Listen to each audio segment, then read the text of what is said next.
Hey guys, today we are doing a live critique on Facebook Live. I am going to share this in the mentoring group and give people a couple minutes to pop on. We have a few people that submitted images for a live critique, so I'm going to go through those here in just a second. Here we are. All right, let me go ahead and share it. Give me 1 second. All right, sorry. I can't like talk and type at the same time. All right, so I'm gonna share this into my group here in just a second. Where are we going? Mentoring. Boom, done. Okay, here we go. All right, so we have a few images to go through today. I narrowed it down to about 16 images because we're kind of capping out at 30 minutes. So I think that's probably all that I'm going to be able to get through. So I pulled some images that I really loved, and then I pulled some images that I saw a couple things that maybe I would change. And I actually pulled them into Lightroom so I could give you guys just like a quick rundown of how I would possibly edit these. It's kind of hard to do after they're already in JPEG format. Obviously, if they're in RAW format, it makes it a little bit easier to do because the RAW files contain so much more information. There's only so much I can do with the JPEG, but you'll be able to get kind of a general idea of what I would possibly do with those. So we can go ahead and get started. I can see everybody's comments too, so if you want to just like pop a comment in, say hello, or if you have questions as I'm going through this, then you are more than welcome to pop in and say whatever you want to say.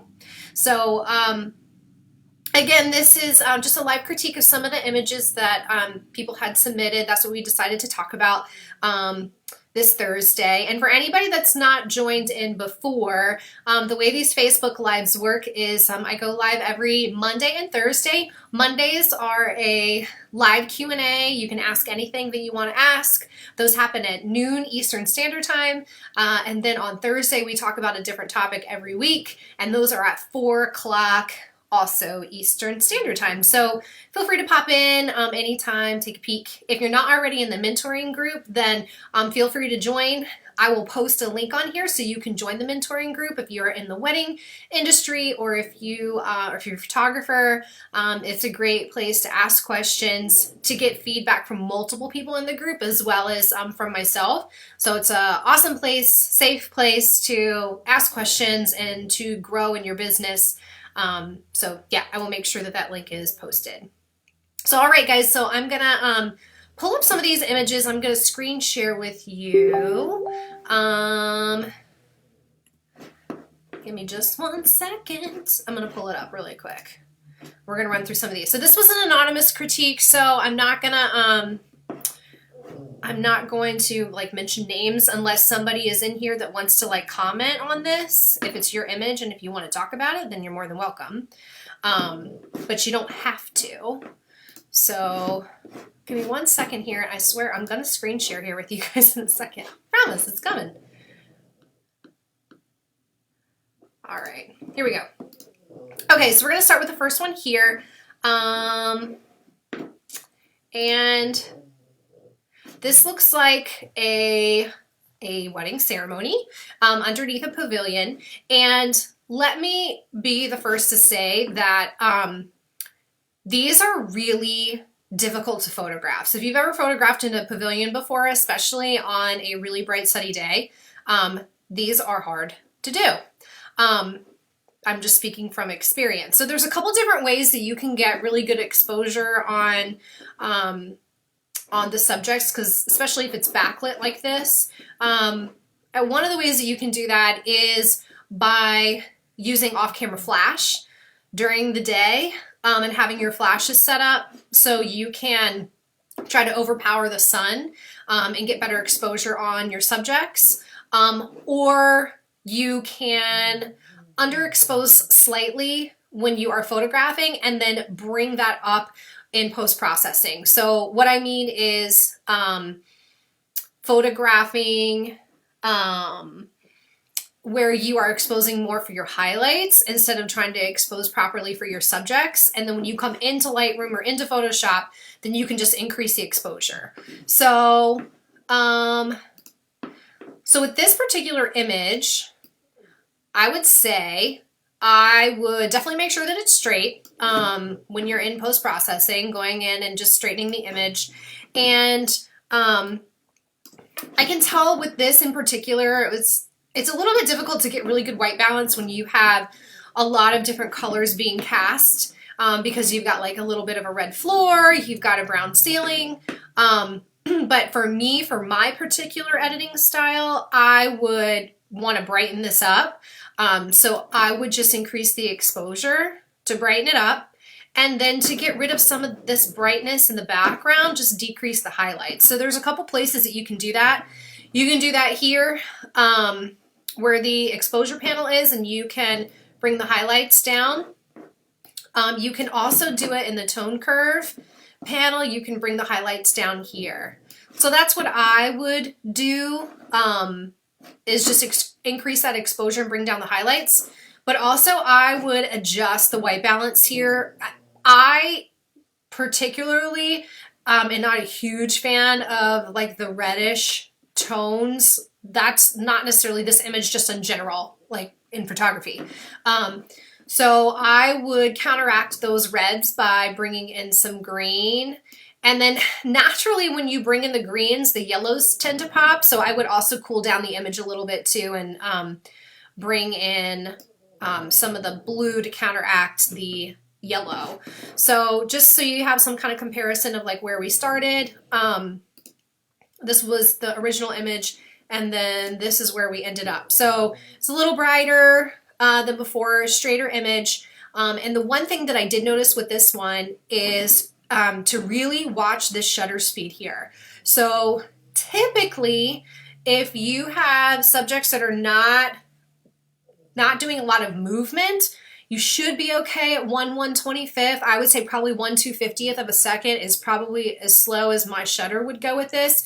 1/60th is really risky because if somebody moves, then you're going to get motion blur. So I would say moving forward, I would make sure that your shutter speed, particularly anytime that people are moving, would probably not be below 1/250th of a second. Just my thoughts on that. Let's take a peek at the second one. So this was the same setting. I would have done, basically the same thing with the editing of this. I would have gotten rid of some of the reds here and then cooled it down just slightly just to get rid of some of that red hue.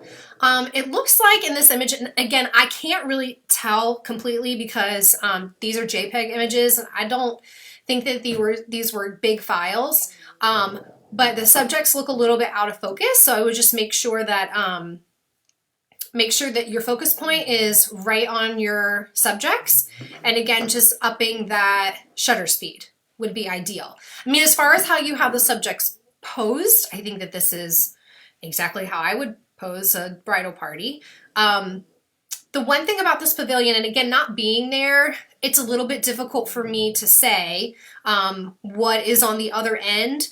But if I was photographing here, I probably would have checked to see if I could have pulled all of these subjects closer to the other end of the pavilion where they could get more natural light. Because the issue that you have when you're photographing somewhere that has a roof over top and it's really bright outside is that it's going to be very backlit. So your subjects are going to look dark. And then when you try to increase the exposure, then it's going to be super blown out in the background just to get the right exposure on your subjects. So again, a couple things you could do in this situation is either take this entire group and move them more towards the other side of the pavilion, provided that that's an option, to where the pavilion opens up. So they're closer to facing the natural light. I hope this is making sense. So I would have probably asked them to follow me and to walk forward as far as I could get to the end of that pavilion. So they could get more natural light on their faces. Because I can see that the light is coming from here. Or even turning them around. So more of that natural light could be on their faces, provided that there wasn't a bunch of stuff in the background. But otherwise, you're on the right track here. That was a really good thought, like making sure that, you know, there's not, you know, light shining directly on their faces. It is a little tough here on the edge, though, with the light coming in because it's a different exposure with these ladies. So I probably would have, you know, pulled them a little bit closer to the other end. Also, a really good rule of thumb, for me in particular, as I shoot, I like to take multiple shots anytime that I'm doing a pose. So I have my camera on continuous shoot all the time. So if I'm going to take a picture, especially like a bridal party or anything that involves people, I'm going to take at least 3 shots back to back to back of the same photo. And that's to deal with any blinks, any of this where people are looking from side to side or talking or whatever the case may be. That way I can make sure that I get the best shot possible. With everybody looking at the camera, nobody blinking. So I always make sure that I get everybody's attention, and I'm gonna hold my shutter button down and shoot maybe 3, 4, even 5 times if I have a large group, so I don't have any blinks. So, all right, let's move on to the next one.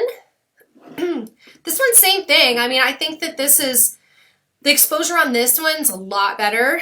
But, you know, for me, I probably would brighten it up a little bit, but that's just my personal preference. But this one, definitely more along the lines of proper exposure for the subjects. I would probably have the men all do the same thing with their hands. So like have them all put their hands in their pockets, and then maybe move this guy out and this guy out a little bit so they're more in a line. And I mean, I think it looks great. And this jacket is pretty cool. I just gotta say, I'm totally digging his jacket. But yeah, I would just make sure that everybody's got hands in their pockets. And again, photographing on that continuous shoot, then you don't have blinks like this guy. So it's a super easy fix, but no, this one's great. And this is perfect lighting. Oh my gosh, it's incredible. So I love this, and I love all the colors that are going on here. This is like totally my jam. I would say I probably would have shot like, and you may have done this, I would have shot like a series of images from this particular pose. I would have had him take his hand and put it up on her waist, just to become more engaged in this shot, and maybe changed up the way that they were looking so they could touch forehead. She could look at her bouquet and he could kiss her temple. Like there's so many different things that you could have done right here, which again, you may have done, but I love this lighting. And I love his shoes. I'm totally digging his shoes.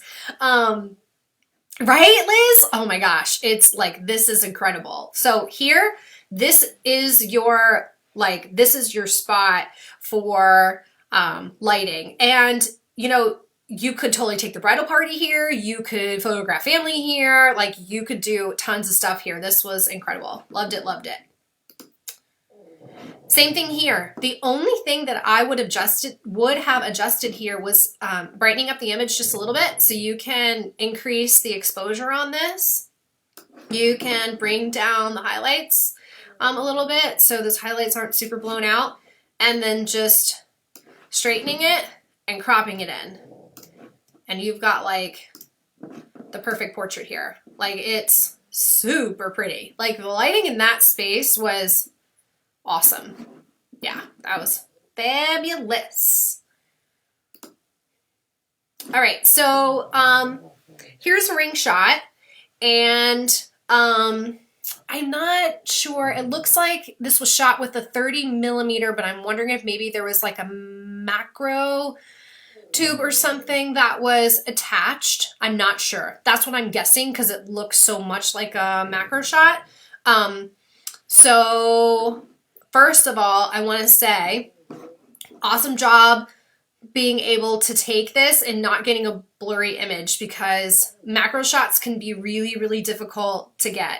I personally shoot with 100mm macro lens. It does not have image stabilization on it, so I literally manually focus my images and hold my breath when I take them, because it matters. It definitely matters. There are lenses out there that you can purchase that have image stabilization, that have the macro capabilities. Canon in particular has their 100mm macro, but it's like a $1,500 lens. So I personally choose not to invest that kind of money when I'm just going to be photographing just a few images on wedding day. I went with a lesser expensive option, but you can also do macro attachments for other lenses, which is a really great, more inexpensive alternative. So for this particular image, I would say, as far as the focal point, I would focus on the ring itself. So making sure that this portion is totally in focus. And then also I would probably diffuse that light that's coming across the ring. So, because it looks like it's pretty direct light that it's getting, which I do love that it's picking up all the facets of the diamonds. But using a diffuser would soften that light a little bit and just make it softer. That's all it would do. And then you would have more even light. So you would have more even light with the background and then what you've got here. So, and with this too, I would adjust the crop as well. So I would probably crop it like that. And maybe even moving the ring over into the center of this box so you have a pretty uniform background all the way across so you're not catching the angle of the box. But it was a really good thought, and I love how the moss was incorporated in this. Like, that's super cool. I love doing that with my macro shots, like adding in flowers and different things to make it look different. All right, so let's move on to this one. So this one was a great idea too with the lighting. The lighting on this is perfect. It looks like it may have been like later in the day, like after sunset or maybe even a cloudy day. And my only criticism here would be just making sure that you don't have any distractions in the background. So just making sure that you don't have cars or people or anything in the background that's going to detract from your main subject, which is the groom. And then this one, so I will tell you, hotel rooms can be really difficult for photographing, getting ready. And I can tell you from experience, I have photographed in a ton of them. And what I tend to do is to find a space where there is no clutter. That can be hard. Again, if it's in a small hotel room and you just don't have anywhere to go, but I will literally move furniture around. I will move things as needed to make sure that the background that I'm getting is free from any distractions. So if that means this chair in the corner, I'm moving the chair, I'm stacking it on top of something, it doesn't matter what it is, I'm going to make sure that I find a spot where there's going to be very minimal distractions. And sometimes that even means having to crop in on an image, so I'm getting rid of anything that's distracting in the background. So for this image in particular, again, not seeing the hotel room, I can't say with 100% certainty, but I would imagine there's probably a corner where you could move a piece of furniture and it would be largely an unobstructed view of the bride getting ready. And don't be afraid to let your subjects know, your clients know, whomever it is that you're photographing, that you need for them to move to a different spot.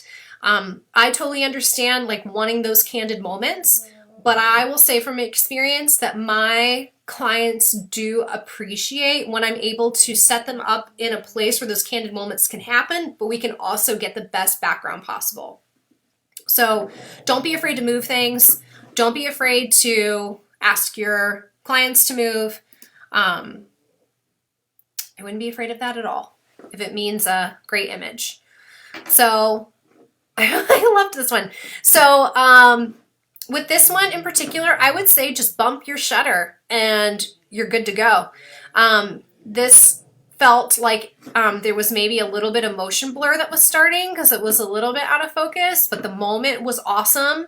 I would probably increase the exposure a little bit and then maybe adjust the white balance slightly.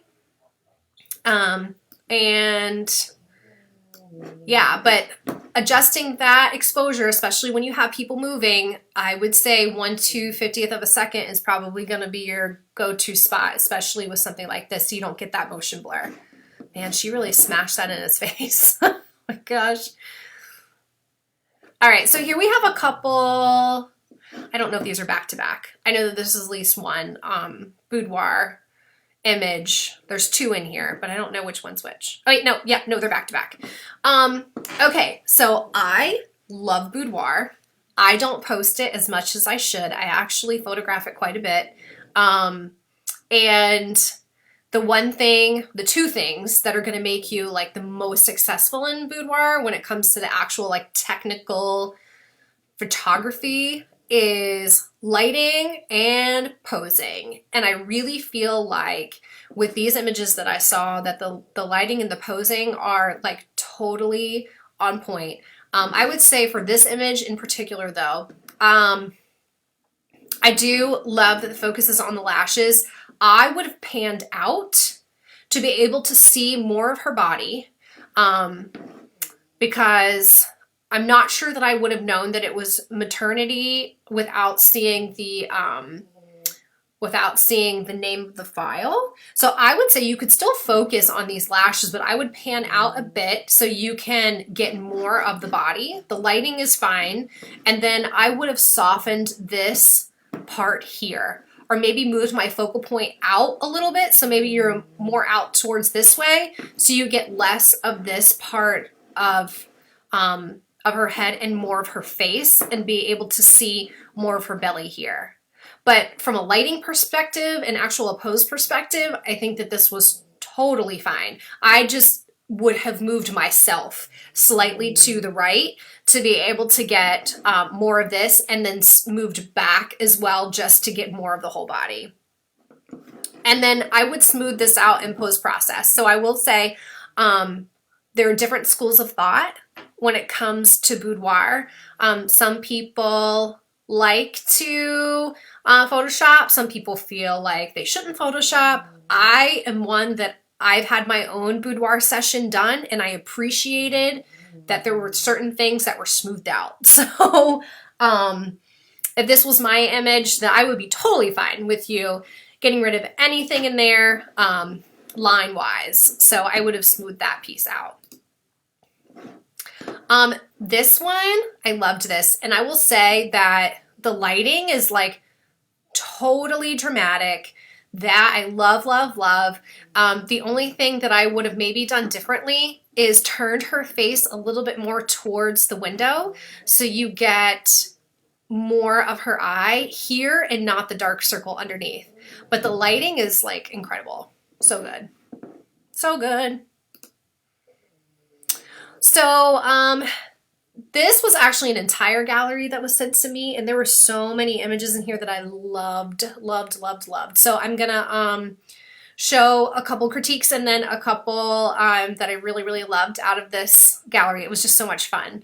Let me start with, I'm gonna start with this. I'm gonna start with these two that were like incredible. So this was like one of my favorites from the gallery, and what I really loved about this is this couple was having the best time. You can tell from these images that they were just loving this and having a blast. So, and there were so many from this gallery that I just adored, and it just looked like they were just having great fun.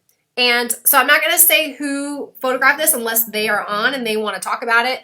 But I would love if you decide, the creator of these pictures, if you want to share in the group how you got some of these images, these candid images, then please feel free to share that in the group because I think that it would be really beneficial for everybody. And then here was another one. There was a series of images where Oh, hey, Whitney. Okay. So, I mean, you are more than welcome to chat about these. So if you wanted to like tell anybody within the group, like what was your prompt for this particular image? Because there were a lot in the gallery that were like really great and candid feeling. Yes. If you would share it, that would be awesome.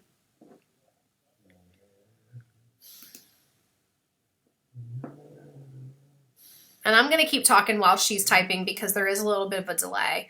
But there was this series of images too where they were twirling and her dress had awesome movement. So it was really great. You get like the whole cityscape in the background. So it was really awesome to see that. It was beautiful. But, you know, and a lot of times too, if you want to get images like this, it's about educating your clients. Yeah, you can share it right now, Whitney. You can share. You can just type it in. Just letting them know ahead of time, like what great things are to wear to be able to like get really good movement, or, you know, colors that are going to be like really conducive to your editing style and your shooting style. It is okay to share that with your clients because you know how you shoot, you know what your aesthetic is, and helping to guide them is never a bad thing, especially when it comes to wardrobe, because I think a lot of times it can be really overwhelming just trying to figure out, you know, for the clients what to wear. Okay, so Whitney wrote, I asked them to wrap her up and then try to keep her in, and she tries to get free while he is smothering her in kisses. I love that. I think that's so sweet. I love that. That's perfect. Yeah, such a great prompt. So don't be afraid to use those during your sessions too. So there were a couple of images here. So I love any kind of movement with my couples, like getting them to walk, engage with each other in a certain way, like having the groom like pick her up, swing her around, doing a lift, things like that. One of the ways that you can get really good variation with especially walking photos is having them change up where they're looking. So you can get multiple images, multiple variations just while they're walking towards you. So you could say, I don't know what their names were. Hold on. Let me see if it doesn't tell me. Okay. So let's say, I think her names are Katie and Matt, maybe? Okay. So you could say, okay, guys, I'm going to have you walk towards me and I'm going to tell you where to look. So Katie and Matt, look at each other. And Matt, look at Katie. Katie, look at me. And then we're going to switch it up. Katie, look at Matt. Matt, look at me. And, oh, great. Perfect. Katie and Matt.